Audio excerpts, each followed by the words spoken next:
அருட்பெரும் ஜோதி அருட்பெரும் ஜோதி தனிப்பெரும் கருணை அருட்பெரும் ஜோதி ஆனந்த வணக்கம். அன்பு நண்பர்களே, நான் உங்கள் டாக்டர் ஸ்டார் ஆனந்தராம் பேசுகிறேன்.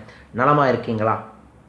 உங்கள் வாழ்வில் அன்பும் ஆரோக்கியமும் சகல ஐஸ்வர்யங்களும் நிறைந்திருக்கட்டும், நிலைத்திருக்கட்டும். வாழ்க பணமுடன். இந்த வீடியோவில் ஒரு மிக முக்கியமான ஒரு விஷயத்தை தான் உங்கள்கிட்ட பகிர்ந்து கொள்ள போகிறோம்.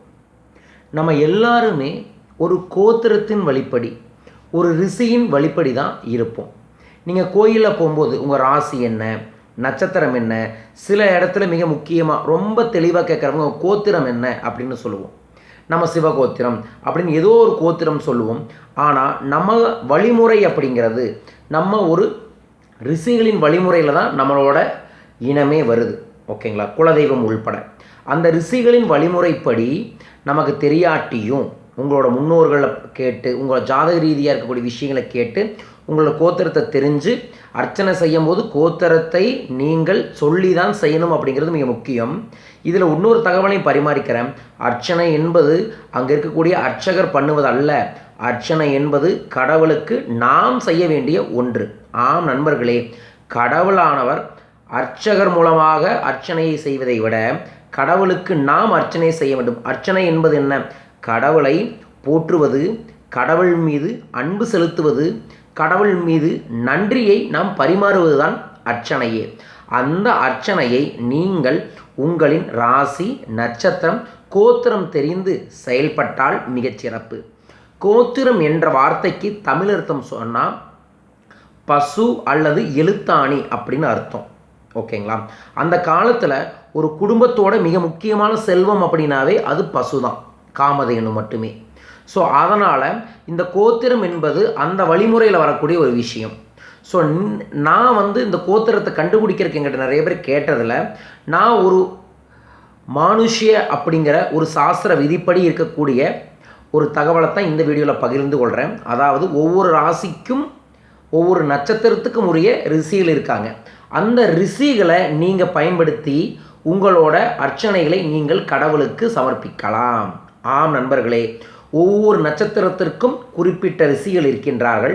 அந்த ரிஷியை நீங்கள் மனதில் வைத்து கடவுளை கும்பிடும் பொழுது உங்கள் வாழ்வில் நிச்சயமாய் வளம் பெறும். நான் இப்போ எந்தெந்த ராசிக்காரங்கள் அல்ல, நட்சத்திரக்காரர்களுக்கு எந்த ரிஷியை நீங்கள் பயன்படுத்த வேண்டும் என்ற தகவல்களை இதில் கொடுக்குறேன்.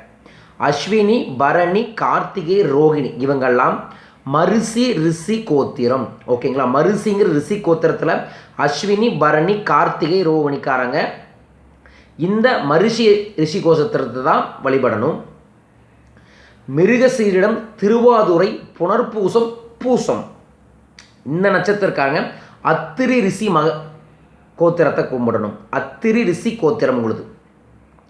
ஆயில்யம், மகம், பூரம், உத்திரம் இவங்க வசிஷ்ட ரிஷி கோத்திரம். ஓகேங்களா? இவங்க வசிஷ்ட ரிஷி கோத்திரம். ஹஸ்தம், சித்திரை, சுவாதி, விசாகம் இவங்க ஆங்கிரச ரிஷி கோத்திரம். அனுசம், கேட்டை, மூலம், பூராட்டாம், புலத்தியர் ரிஷி கோத்திரம். உத்திராட்டம், திருவோணம், அவிட்டம் புலகர் ரிஷி கோத்திரம்.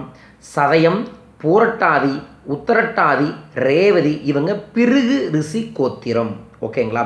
இந்த 5 ரிஷிகளோட கோத்திரத்தில் தான் நம்மளோட வழிபாட்டை செய்யணும். இனிமேல் நீங்கள் கோயிலுக்கு சென்றால் கோயில் அர்ச்சகருக்கு தட்டில் காசு போடுறீங்களோ போடலையோ அது உங்கள் இஷ்டம்.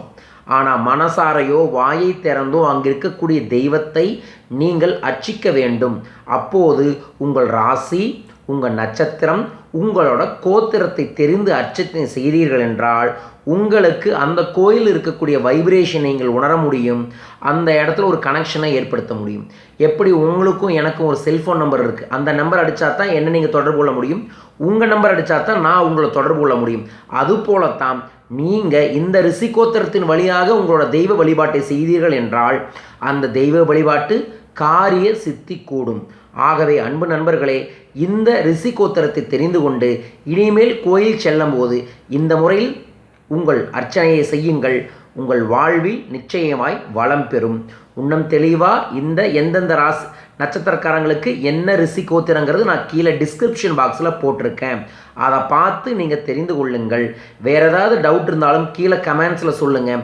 நேரம் சூழல் கிடைக்கும் பொழுது நான் உங்களுக்கு பதிலளிக்கின்றேன். இந்த மாதிரி விஷயங்கள் நீங்கள் மேலும் தெரிந்து கொள்ள மறக்காமல் சப்ஸ்கிரிப்ஷனை பண்ணுங்கள். மிக விரைவில் சூப்பரான இன்னொரு வீடியோவில் உங்களை நான் சந்திக்கின்றேன். வாழ்க வளர்க.